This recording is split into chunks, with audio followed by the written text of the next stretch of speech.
Now the 10-year yield is trying to tell us something.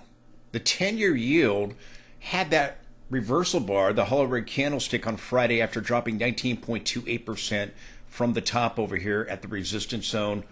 And we've had a positive correlation with the S&P 500 most of the time since February. They've been positive.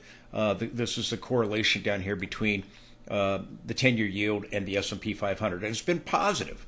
It's not always positive, but it's been positive. It's still positive right now. And yet we're seeing this rebound. We saw the hollow red candlestick. Let me just bring it up close here so you can see it. We saw the hollow red candlestick there on Friday.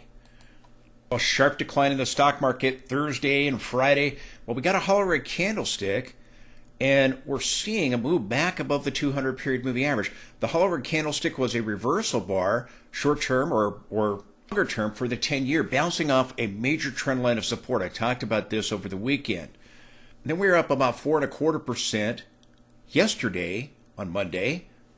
Then today we're up over 2.5%, 2.58%, getting back above the 200 period moving average. The 50's not crossed over it yet, but we're bouncing up major support. So if the positive correlation continues, could 10-year yield be suggesting with this bullish divergence that's forming that we're going to see attempted recovery with the market? The 10-year yield has recovered back above Trump's Liberation Day announcement. We were back above it. Kind of interesting with these bullish divergences. And again, you've got it on the RSI, you've got it on the MACD. So the S&P has been selling off since back up here at the February peak. We've seen this positive correlation, went briefly negative, but it's been consistently positive, 10-year yield since the top. Now, in a moment, I'm going to be showing you the bullish and the bearish counts, the Elliott wave counts, the bullish one, the bearish one. That's really going to be determined on whether we have a 3-leg push down or a 5-leg push down. Right now, we just have a 3-leg push down. But either wave C, corrective move, or we're in a wave 3, have the top in. What we have here in the weekly time frame, keeping what I'm about to show you in mind, is that we have an 8 of a 9 count here. Bitcoin's getting the 9 count this week.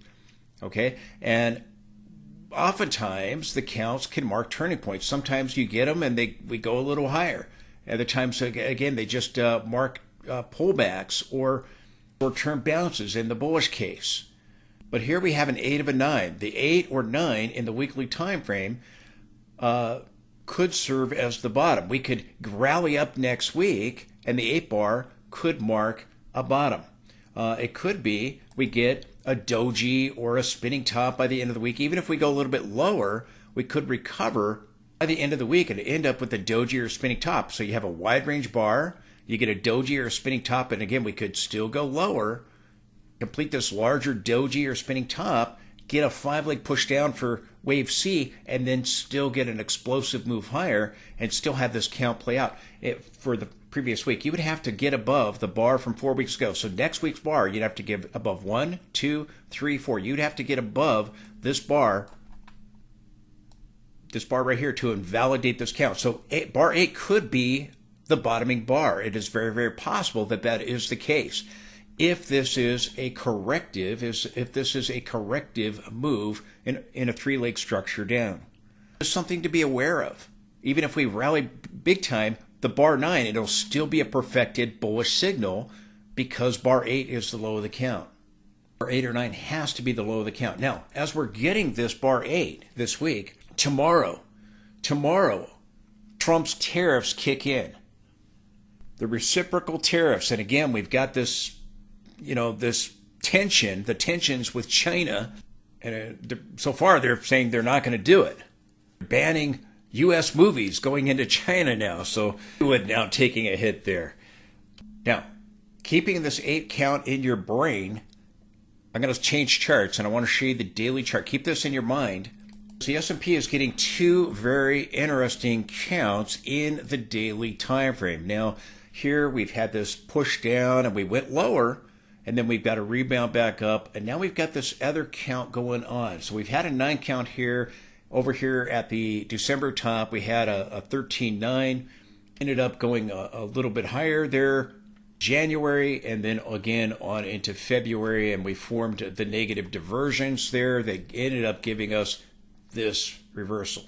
If this is a three-leg structure, could we see another push lower and complete and then rebound back up before the week ends with doji or a spinning top and get a, I talked about that a moment ago. You get a wide range bar, you get a doji or spinning top, and then you get a big wide range reversal bar. And could that be a morning star reversal, a 3-week pattern in that weekly time frame? Just bring it back up one more time. Again, if we go lower and then come back up and get a spinning top about where we're at right now, or if we get a better defined lower boundary here and the upper boundary, where you get a doji, where you get the doji cross, then you get the wide range bar, you get the doji or spinning top, and then you get a wide range bar coming back up here and recovering from all of this and moving back to start filling the gaps. That could be a 3-week morning star reversal where you get the wide range bar, a candle of indecision there, and then a reversal bar back up, a big wide range bar back up.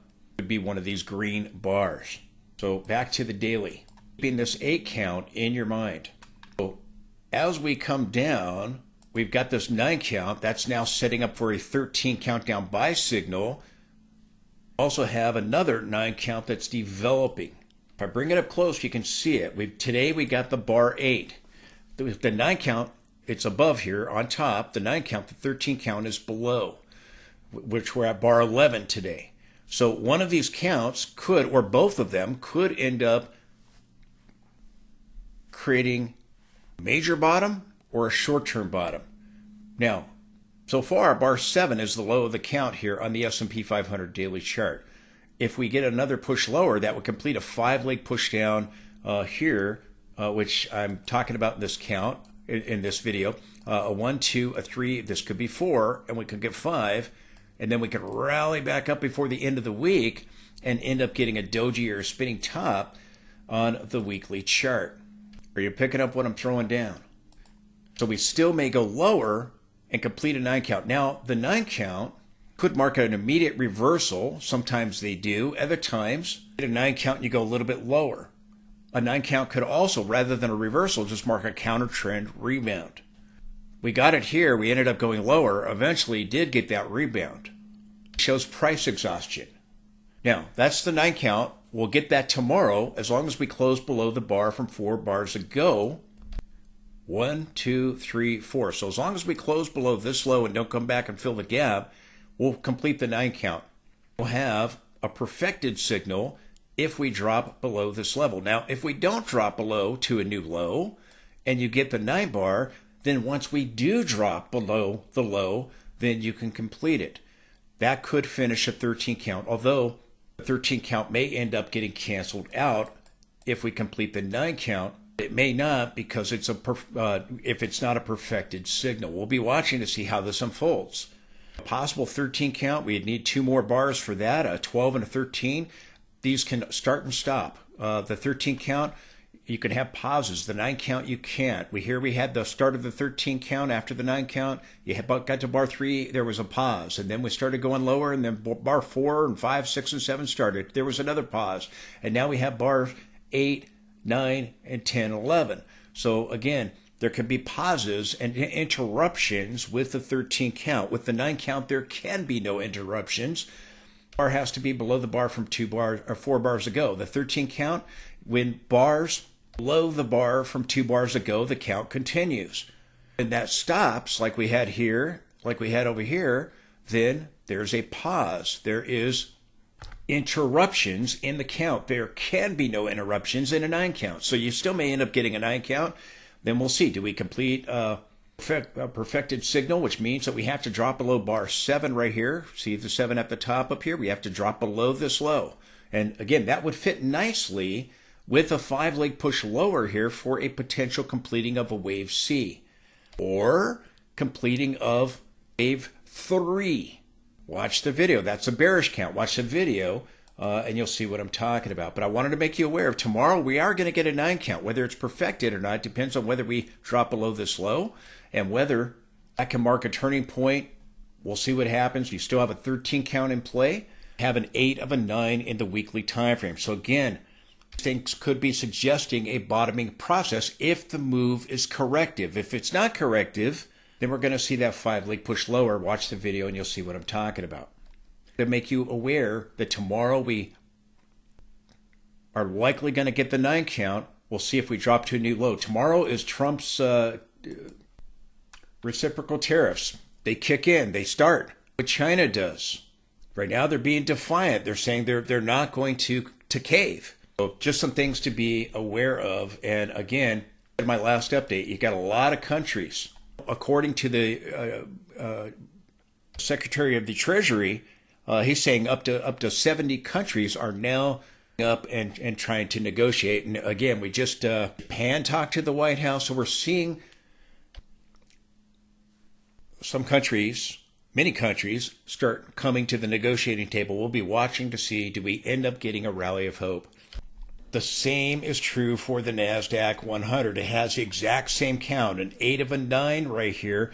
We had 9 followed by a 13, went a little bit higher in February, and we now have this push down. Is this corrective in an ABC, or is it a 5-leg push lower? If we go to one more push down, you can have a 5-leg push down in this most recent price action. Today's rally could have been a wave 4. We get a wave 5 on the intraday charts. Don't have time to show you that. If we get one more push down, you can have a 5-leg push lower here and complete an ABC move. I'll show you.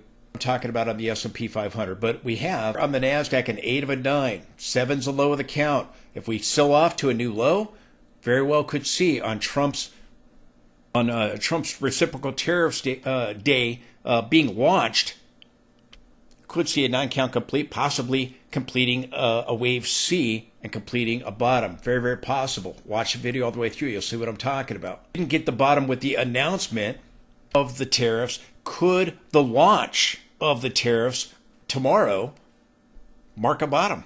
We'll see what happens. NASDAQ daily chart here, 8 of a 9. And I won't go into detail on it. Same count here, 8 of a 9 for the chart. Wide range bar, could see a reversal bar form here and a wide range bar next week. Daily chart of the NASDAQ. Please support the channel with the link directly below that allows me to be able to provide you this information. If you like the charts, you like the indicators, let me know that by supporting the channel today. If you follow the link, it'll take you to a secured site and you can donate any amount you want. Make it a recurring donation. If you do that, I thank you. Something very important to share with you. If you watch the video all the way through, you'll see my amazing indicators.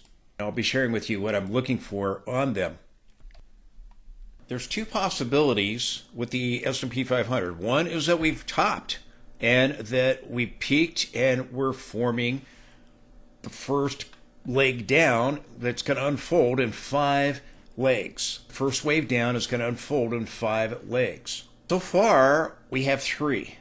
So again, there's still hope that this is corrective, but if we have a wave 1, a wave 2, this is now wave 3, and we eventually get a rebound back up for 4, and we come down 5, and this takes more time in carving out some type of bottom, and we get a 5-leg structure, then you rally up to a lower high, likely a Fibonacci retracement, and that's it. And you probably rally back up towards the moving averages.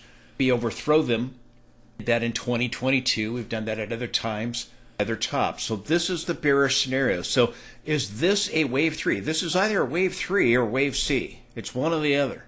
So if this is a wave 3, you have a 1, 2, 3, 4, and then you're going to get 5, and 3 may not be done here yet, because we might have it 1, 2, 3.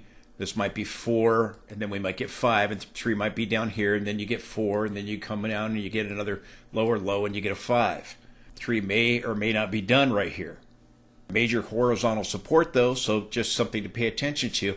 But if the market has, in fact, peaked, then you need a 5-leg structure lower to get your first wave down, your first intermediate wave down. This is the bearish count. Now, right now, again, it's still a 3-leg push lower, so there's still the possibility it's corrective rather than impulsive. Impulsive is the 5-leg push down. Get a 3-leg push back up. Corrective, then again, this could just be an extended wave C. I'll show you that. So this is my bearish count. And here's the bigger picture for the bearish count. This is my bearish count right here. And again, this count says that we've had primary wave 4 at the 2022 low, and this whole thing is primary wave 5 to complete the cycle top. And it unfolded in 5 waves, 1, 2, 3, 4. 3 was the July peak. The August low was 4, and then we got 5 minor waves to complete with a truncated fifth to complete intermediate wave 5. And this is now our first intermediate wave down, and the bull market is over. This is the bearish count. We've got this 3-leg structure down. We'll end up getting a rally, and we'll get one more push down, and we'll end up lower high. But then we'll get a big recovery for a lower high towards the 220 period moving average, towards the moving averages in the daily time frame, the 50 and the 200, and either move towards them or overthrow them or get a Fibonacci retracement or something. This is the bearish count. This count says it's over and we're done, but you need a 5-leg structure down. Here it is one more time on the daily chart, and this count says that we get the death cross, and that's terminated the bull market, and we're going to have the 50 remain below the 200 period moving average. We'll rally back up, get a big recovery at some point to the moving averages, or just trying to overthrow them and get some kind of Fibonacci retracement, but it's over. Now, if we don't get this other business over here with the 4 and a 5, and this ends up being a 3-leg structure down, then there's still hope that we move to new highs. Now, if this move is corrective, then we have an ABC structure. Here it is right here, and it unfolds. It's called a zigzag pattern, and it unfolds in a 5-3-5 pattern. That's what could be under construction if we end up getting one more push down on the S&P 500. If the S&P 500 is forming an ABC 3-leg push down, could the Russell be forming a 5-leg push down? They end up diverging in a larger divergence once we get a rebound and recovery. Here is the S&P. Here is the Russell daily chart. Looks like a 5-leg push lower to me. It looks like 1, 2, 3, 4, and 5. And if we end up getting one more push, you'll have a 5-leg push in this most recent price action. 1, 2, 3, 4, maybe with the rally we just had, and then 5 a little bit lower. And that could mark a bottom, a 5-leg structure lower. And again, if the Russell does have a 5-leg push lower and the S&P ends up with a 3-leg structure lower, next rally, the Russell could set up a lower high. The S&P can form a higher high, and they can form a massive divergence between the two. Now, I do want to say they did already get a divergence at this peak right here, end up forming a larger one. The February high, we got a lower high with the Russell. The S&P got a higher high. If we have a 5-leg structure lower on the Russell and the S&P has a 3-leg structure, the S&P can still try to go to a new high, and we can get a counter trend rally, big counter trend rally on the Russell. So keep that in mind. It does look like a 5-leg structure lower, a 5-leg push lower for the Russell. Often diverge at tops. They've already done so at the February top. We end up with a larger divergence if we rebound back up with an ABC structure to get a lower high on the Russell. Can the S&P go, and maybe NASDAQ there, go to new highs and diverge with the Russell? Food for thought. This is the bullish count. And this count is saying that we're going down, but the move is corrective in intermediate wave 4. The other count said it's done, it's over. This count says it's not over. This count suggests this is wave C rather than wave 3, okay? Which would mean that we bottom soon, or may have bottomed, depending on the count, if this is 4 and then we get 5. But look at what I have here. I have intermediate wave 3. I got a 5-leg push down for A, an ABC correction for B, and it's called a zigzag, and it's a 5-3-5 pattern in Elliott wave. Corrective. So you get a 5-leg push down, A, you get a 3-leg backup for B, and then you get another 5-leg push down for C, which could be still under construction. A rejection at the 200 period moving average, possibly 1, 2, this push down, 3, maybe this rebound, this rally, this attempted recovery, this relief rally that's now failed is 4, and maybe we go a little bit lower and get 5. That could complete the 3-leg structure in an A, a B, and a C move. This is still corrective. If we stay down here and end up getting a 4 and a 5 and see a 5-leg structure, then may be it. Now, what's interesting is while we have a 3-leg structure on the S&P, we have a 5-leg structure on the Russell. If we do attempt a recovery, and this count ends up being correct, where we have intermediate wave 4, the Russell could make a lower high in a recovery, and the S&P could still attempt to go to new highs. An overall topping process. We've dropped over 20% on the S&P. We've dropped 21%, and so far we don't have emergency cuts out of the Fed. Yield curve inverting for the second time, and the credit markets are suggesting that this is of volatility. We're still going to attempt a recovery of one more high. So which count is correct? And again, it really depends. Right here, do we have a wave C in a 5-leg push down, or do we have a wave 3? And then we go back up and get a wave 4 and go down and get a wave 5. You need a 5-leg structure to mark this as a top. And so far, we do not have it. If we get one more push down, it might finish this 5-leg structure here for wave C to complete intermediate wave 4, to complete the ABC move. So just some things I'm looking at. But again, I think it really comes down to, what is this push down here off of the 200 period? Is this a wave C or is it a wave 3? And really that's going to determine whether the market has peaked or not. This is the bullish count that says, hey, we haven't topped yet, that this move is corrective. The other one was the bearish count. So I'm watching both of these counts very closely. Sometimes a death cross can mark a bottom. You can get a death cross and it will either mark the bottom or you'll get it shortly after, or sometimes you get it ahead of a death cross. Other times a death cross ushers in a major corrective move or a longer term bear market. So which is this going to be? Is this going to mark a bottom here? We get the moving averages turning bearish, seen at other points, like what we had in 2015 and 16, what we had in 2018, what we had in 2020. We had death crosses, but they marked corrective moves. Then we recovered back above those moving averages and resumed the advance. So which is this going to be? Is this corrective or is this impulsive? And that really is going to determine what happens next, whether we can make new highs or not, depending on if this is corrective or not.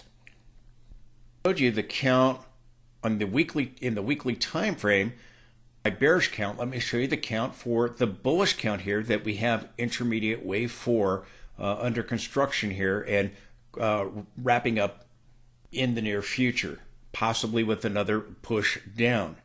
Once again, here's the bearish count in the weekly time frame. As we've topped, let's look at the other count, and that this move is impulsive, that we're getting our first intermediate wave lower and the top is in. Now, the bullish count says this is corrective, that we have an ABC here in the weekly time frame. We've come back to the support level here from the January 2022 top, that this is corrective and intermediate wave 4. We're not done. We're going to get one final phase, one final last phase of the blow off top. It's not over yet. And this count, again, same thing, that primary wave 4 finished here. This is primary wave 5, but it's not done. That we have wave 1, intermediate wave 1 and 2, and that we have an extended wave 3 with 1, 2, 3, 4, and 5. And that the intermediate wave I had previously marked over here is not intermediate wave 4 and 5 and intermediate wave 3, 4, and then followed by 5 for a top, but intermediate wave 3 finished over here, and we're now getting 4. And that this whole thing is a big extended 3 with a 1, 2, 3, 4, and a 5. So if this is an ABC move, if this is corrective, then this is a wave 4, intermediate wave 4, we can still attempt a recovery if the move is corrective. As we come down to this horizontal support, the stochastic has come down to extremes. We just saw the stochastic in the weekly time frame turn up on the 10-year yield. Do we see the S&P follow? It was the stochastic reaching these levels where we saw 2023 low. Now we hit a low and then we attempted a recovery and we ended up going lower. Didn't play out that way at the 2022 low. At the 2022 low, we reached extremes like where we are right now, and we turned and it recovered. We recovered and it marked a bottom. So again, at extremes, if we attempt a recovery with a 3-leg push down, then you're likely going to get one more massive, massive rally. What could cause that? Well, things calming down with the tariffs, deals being reached, negotiations happening, a rally of hope. But what else are we going to be about in the near future? The tax cuts. Again, as I keep saying, Wall Street, they love Trump's economic policies. They love his tax cuts and his deregulation. They love all that stuff. Wall Street loves it, but they hate his tariffs. A no-brainer. Could we see a rally of hope if this move is in fact corrective? In 2007, we saw the negativity when we first started seeing evidence of the subprime mortgage crisis. And then we saw problems with Bear Stearns. Things I talked about this over the weekend.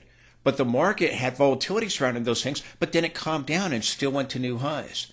In 2018, we had volatility surrounding the tariffs, but then it was still able to recover to new highs. Get the same thing here. Now, if we get the Fed emergency cuts, if the Fed panics, then get your 5-leg push lower, then again, bearish count becomes more likely. But these are the two possibilities that I think are most likely. 2007 and 2000. 2000 we dropped 10 and just about 10.5% in 2007 before we went and made new highs.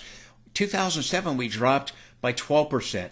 Could this be more exaggerated because you've got the longest bull market in history? You have these wild swings up and down and AI and all the rest of it. This just be an exaggerated corrective move of what we had in 2000 and 2007, maybe.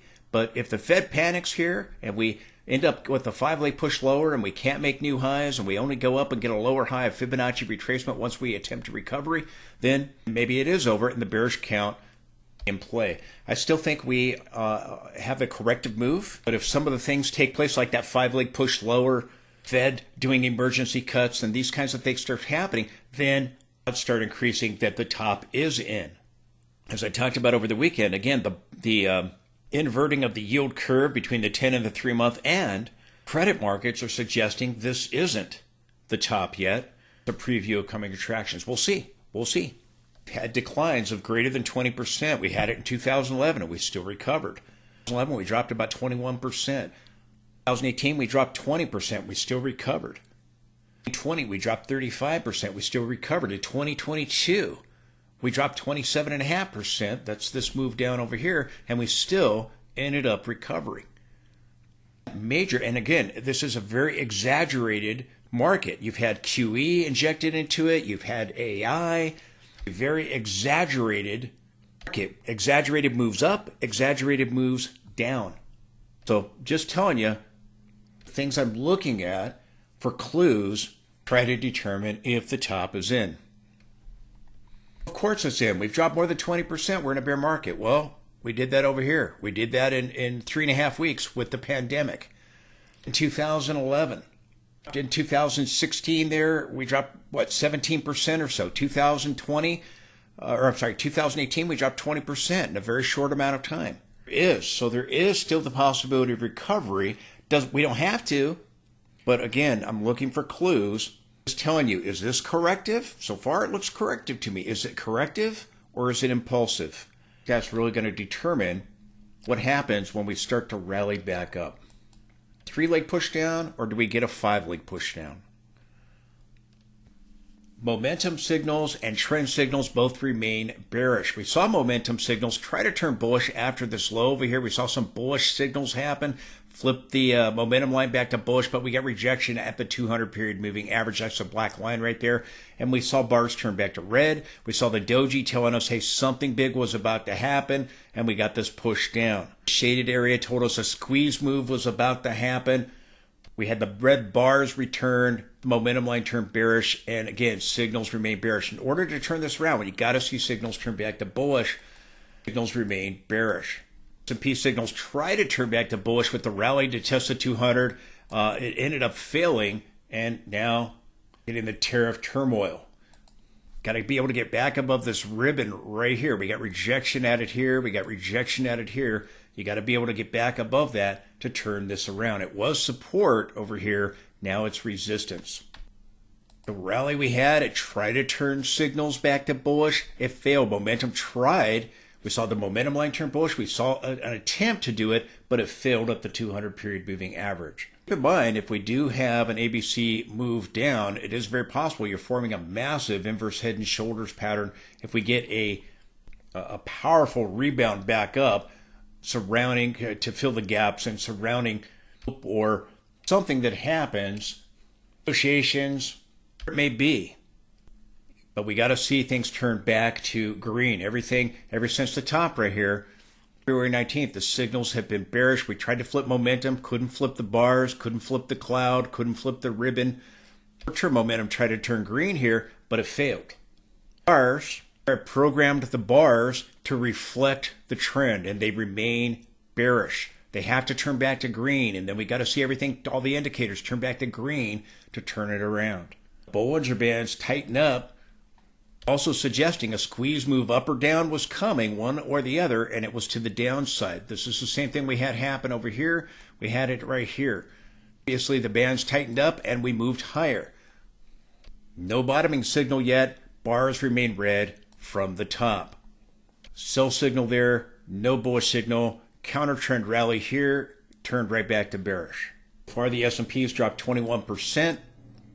Again, signals turn bearish up here, red bars. They remain red. Tried to get above that 200, it failed. Here on our log scaling, our 61.8 Fibonacci is directly below here, the 2023 low, and that is with our log scaling.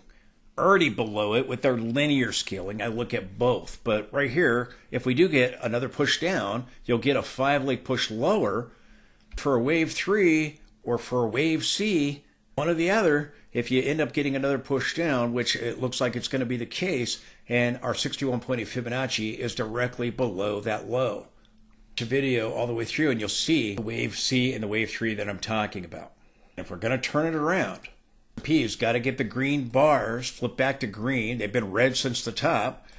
We got to flip back to a green cloud. The momentum here has to turn back to green. It's been red since the top. We went sideways. It tried to flip back to green, and it failed. We went sideways. Then it reaffirmed the previous bearish signal. Now, same thing here. Again, bars turning red. We were red over here. Line was red. We flipped back to bullish. We got green bars, a blue line, and then now it's red, a red line and red bars. We got to flip it back if we're going to attempt a recovery. Starting to look like we're going to get one more push down. Maybe can get a 9 count or a 13 count there in the daily time frame. Talking about in this video. Same thing here. Now here I programmed it, the background to turn back to neutral when we try to flip. This failed, and then it reverted right back to a red background. Over here we attempted to do it, it failed, and then actually did it here. Here we tried to flip, it was successful. Here we tried to flip back to bullish, it was not successful. And again, the background remains red. This line up here is the swing move, the short-term trend. This line is the short-term momentum. Momentum tried to turn, it failed. So this is where we're at. To turn things around, we've got to flip the bars back back to green. I create a lot of my own indicators that you see in my videos. Script I wrote for this to try to be sensitive, with the bars being sensitive at a turning point, at a turning point, at a turning point. So again, we'll have to see bars to begin to turn. And the bars are, I programmed it to where the bars are going to try to turn back to bullish the moment the short-term swing move, the short-term trend begins to change. It does a good job, and so I'll be watching for the green bars and then for these lines to turn back to bullish and start getting back above these lines. Again, you'd have to come back up here and fill these gaps and get a big recovery, probably a pullback once we get a bottom. We could get another push down if we complete the 9 count on the S&P daily chart tomorrow.